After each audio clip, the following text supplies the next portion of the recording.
Hello and welcome back to Stop and Go F1 for this, our reactions to the Imola Grand Prix. And yesterday I sat here and said, was that the qualifying of the year?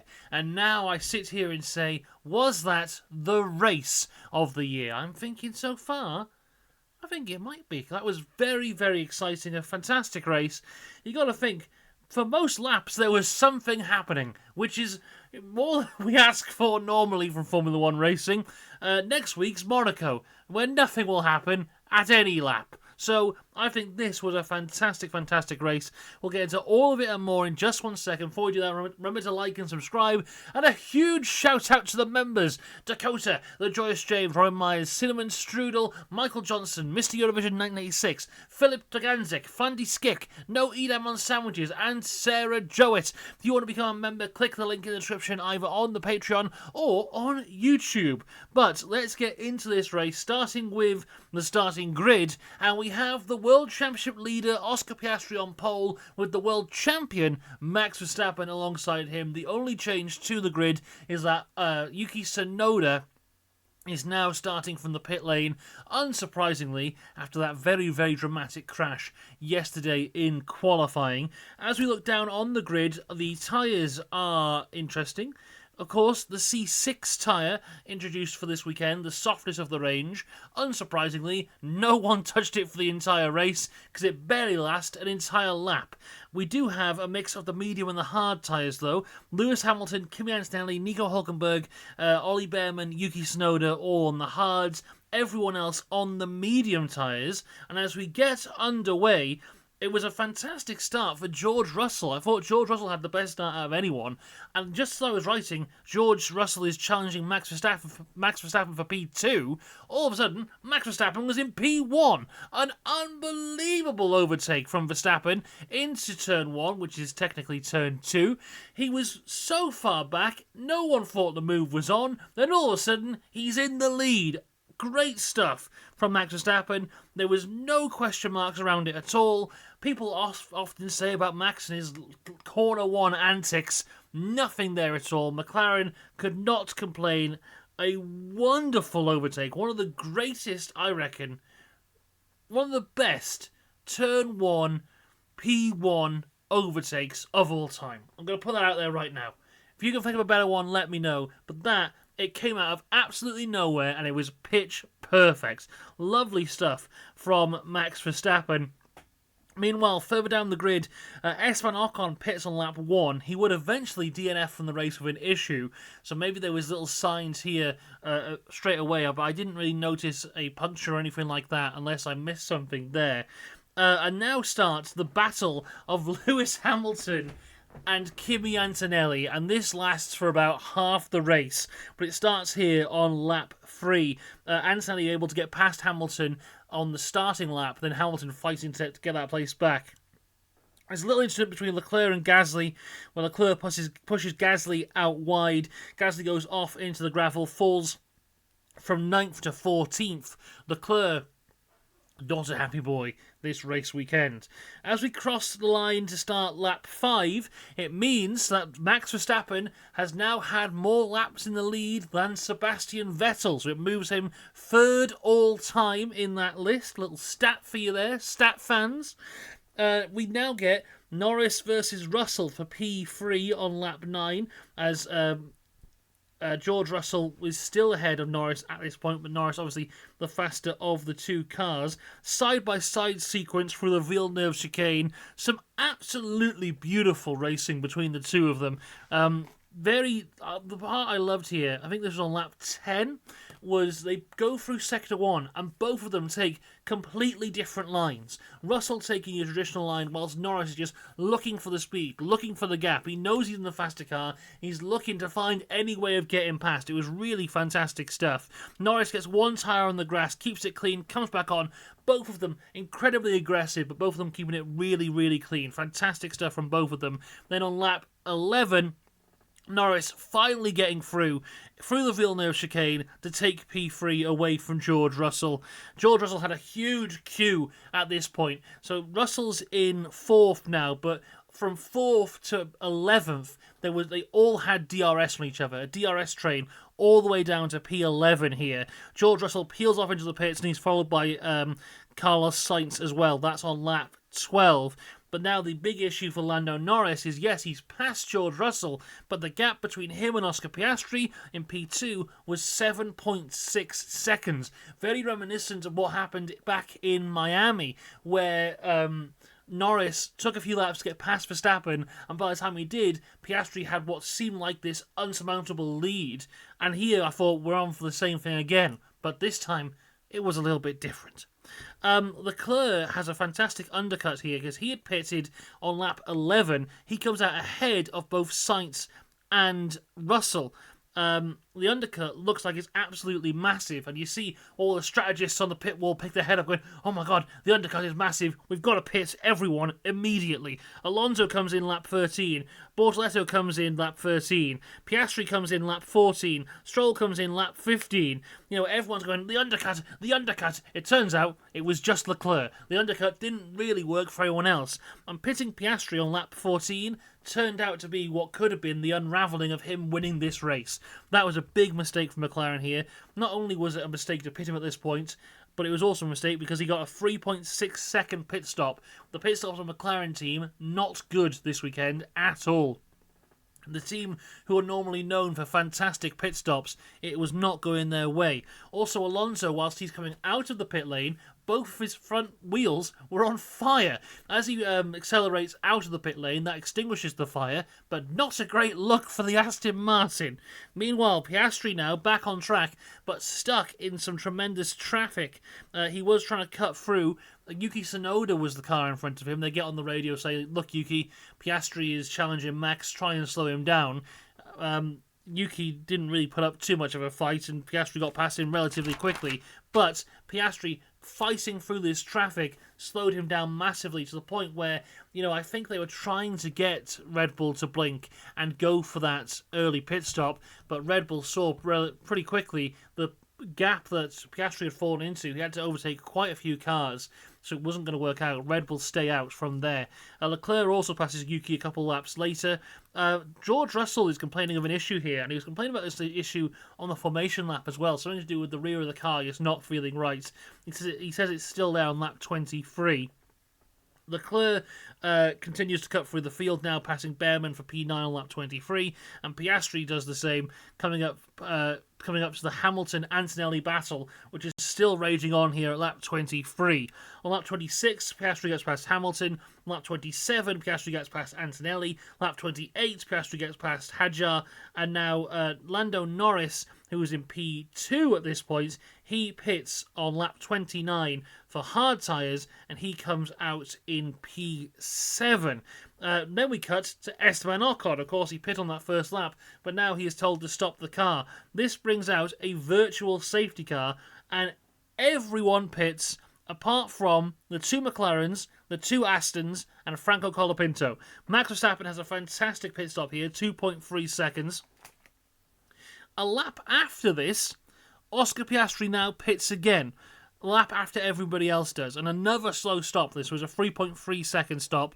Piastri comes out behind Lando Norris and Alex Albon. So Piastri pit early, which means he was committed to that two-stop strategy. They have to get the second stop out somewhere, so I guess they put it in here. But what this effectively means was Piastri, who had some good pace at the start of the race, sacrificed that to then have to fight through traffic. Then when he had fought through the traffic, when he was back in the running of the race, they pit him again, and now he has to fight past Albon and his teammate once again. And Norris now is on the one-stop strategy. So it's a complete split of strategies from the McLaren team, like many teams did. Williams did the same.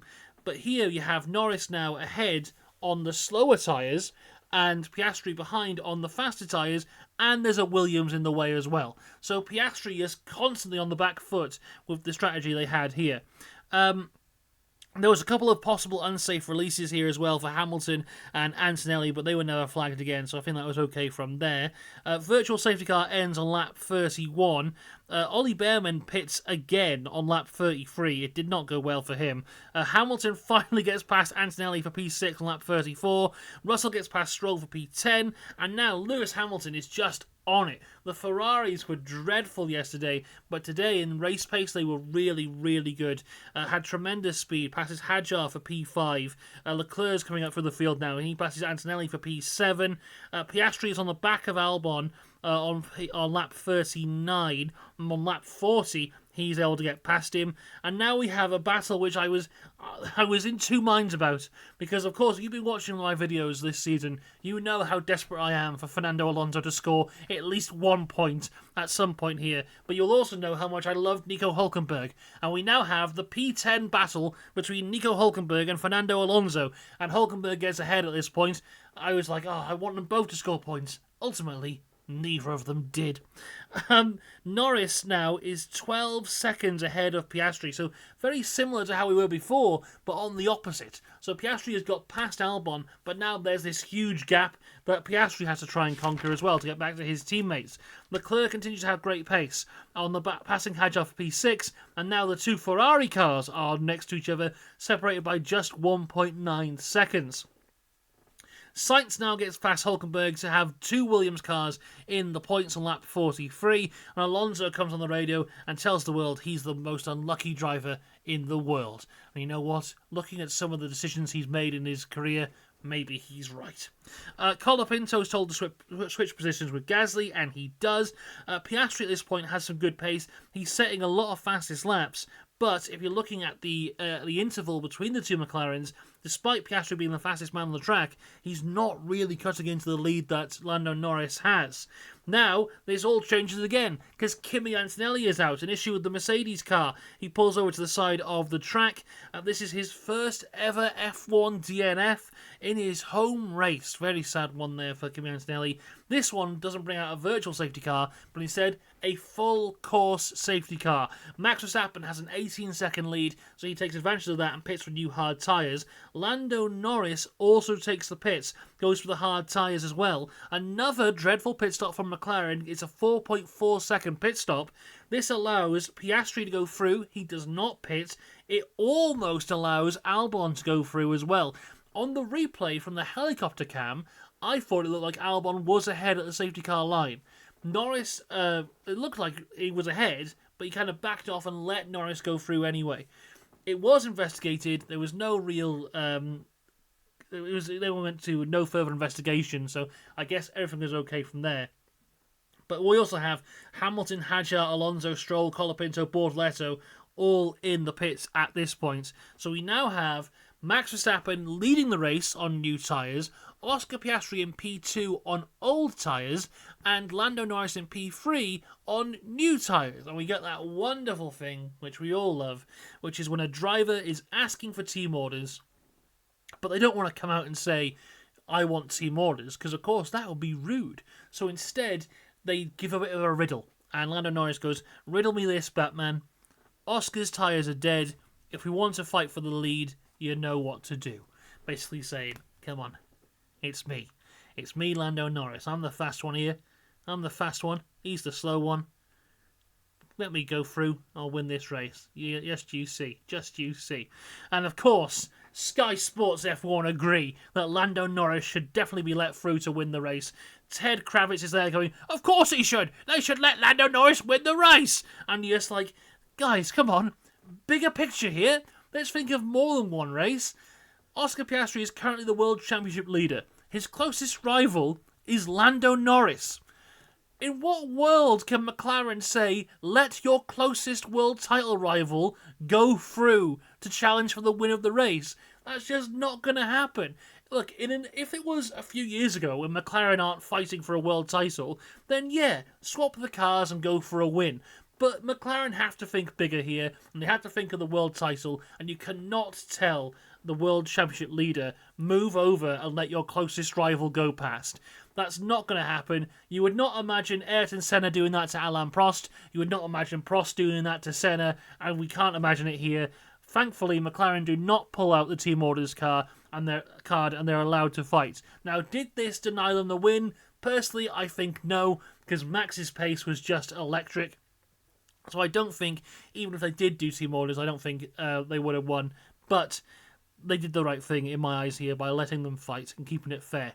Safety car ends on lap 54 of 63. A fantastic restart from Max Verstappen, who was already a second ahead after half a lap. Leclerc does look up the inside of Lando Norris to try and fight for P3, but can't have the move from there. Then Albon is right on the back of him. Tsunoda passes Hülkenberg for P10 to get into the points, and now Lando Norris has DRS on Oscar Piastri on lap 54. Verstappen sets the fastest lap, and he's 2.7 seconds down the road. Hamilton passes Russell for P6. Norris then passes Piastri on lap 58. Some fantastic racing from them into turn 1. Now, of course, Piastri on the older tyres, so it's not going to be easy for him to defend, but he tried his hardest, kept it clean. Great stuff between both of them, and again, props to the McLaren team and Zach Brown and everyone else for letting them actually fight, because that's what we want to see. Moving further down the grid, there's a little incident here between Albon and Leclerc. Albon tries to go around the outside of Leclerc into turn 1. Leclerc does not give him that much room, pushes him out wide. He goes through the gravel trap, allows Hamilton to then catch him and pass him through there. Hamilton, the next lap, then passes Leclerc with ease for P4 on lap 61. Leclerc is told to swap the positions back with Albon. Albon takes the position either way for P5. Leclerc was under investigation, but that was cleared. He was not happy at all about it, but there we go. As we cross the line, Max Verstappen wins the Imola Grand Prix. Lando Norris comes home in P2. Oscar Piastri completes the podium. Lewis Hamilton in P4. Albon P5, Leclerc in 6th, 7th is George Russell, 8th is Sainz, Hadjar 9th, Yuki Tsunoda completes the top 10, Alonso in 11th, Hülkenberg 12th, 13th Gasly, 14th Lawson, 15th Stroll, Colapinto in 16th, Behrman in 17th, Bortoleto 18th, and 2 DNFs, Kimi Antonelli and Esteban Ocon. Back to Max Verstappen though. Max Verstappen was voted driver of the day. Personally, I voted for Alex Albon, but I can entirely see why Max Verstappen got that vote. A fantastic move at the start of the race to take the lead and then led every single lap. A dominant victory for Verstappen, his 4th win in Imola in a row. And if this is the final race at Imola for Formula 1, what a send-off it was. Fantastic stuff. Max Verstappen wins Red Bull's 400th Grand Prix. And more importantly, for 2025, he is now just 22 points behind Oscar Piastri, so less than a race win away. So, the championship, it's still open. Max Verstappen, he's still there. I think he's only 9 points behind Lando Norris. So, lots of options available. Never, ever count out Max Verstappen. He is inevitable. He's still in this championship hunt. He can still win 5 in a row. My goodness. Of course, as I said, Lando Norris, a great race from him for P2. Starting 4th, coming home in 2nd. Like I said, I don't think he could have won this from the safety car restart. Did McLaren have the pace to win? Maybe. I think, the safety car and the virtual safety car were just perfect timing for Verstappen, in the same way that, it was perfect for Lando back in Miami. Sometimes with the safety car you win, sometimes with the safety car you lose. This time it definitely went to the hands of Max Verstappen. Oscar Piastri, I think, might be a little bit annoyed after this race, and I think rightfully as well, because his biggest rival this race was not Lando Norris, his biggest rival was not Max Verstappen, his biggest rival were the McLaren strategy team. Put him on a 2-stop at the start, dropped him into some mad traffic. When he got through the traffic, they told him, go on then, pit again, have some more traffic. And then during that last safety car, they just pit his teammates and go, well, here you go, here's your end of the race. Try and get Max, but by the way, your teammate's behind you on fresh tyres. Best of luck. So, considering everything that they gave him, everything they threw at him, I thought he did a fantastic job to finish up in 3rd. What a recovery from Lewis Hamilton. Ferrari, the 8th fastest team yesterday, today turned up a great job from Lewis to finish in P4. A fantastic race for Alexander Albon in 5th. Great results for the Williams team. Leclerc will be upset and annoyed, but still a good recovery from him. George Russell's streak is over. For the first time this year, he does not finish in the top 5 with his P7. It's double points for Williams, though, with Carlos Sainz in 8th. Good points for Isaac Hadjar, who was looking great throughout the entire race. A fantastic recovery from Yuki Tsunoda after that dreadful crash yesterday. Pit lane start this morning to come home in 10th. Fernando Alonso is so close again. In 11th, he does not score any points. The hunt for Alonso's first points of 2025 continues. Nico Hülkenberg had a great race as well to finish in 12th place. And we got Gasly, Lawson, Stroll, Colapinto, Behrman, Bortoletto there as well. I think with Colapinto, his first race back, I think when Colapinto is thriving is when he's being aggressive. That's what we saw with his time in the Williams car. And I think after the crash yesterday, especially at the start of the race, he was quite reserved. And he was, I think he was kind of holding back a little bit. And especially in those first few laps, he lost a few positions. Hopefully he can build that confidence back. I mean, going into next weekend in Monaco, that's not exactly where you want to go if your confidence isn't 100%. So we'll see how that one goes. But yeah, that was a great race. Really, really, really good stuff. For me, race of the year so far. Let me know what you think. We'll be back tomorrow for all things driver ratings. And then, next week, it's Monaco. The jewel in the Formula One crown is what they call it. Last year, it produced for us one of the worst races I've ever seen in my entire life. It can't get any worse than that. So we'll see what happens then. I, of course, will be here to talk about all of it with you. I can't wait. See you then. Until next time, have a good one. Goodbye.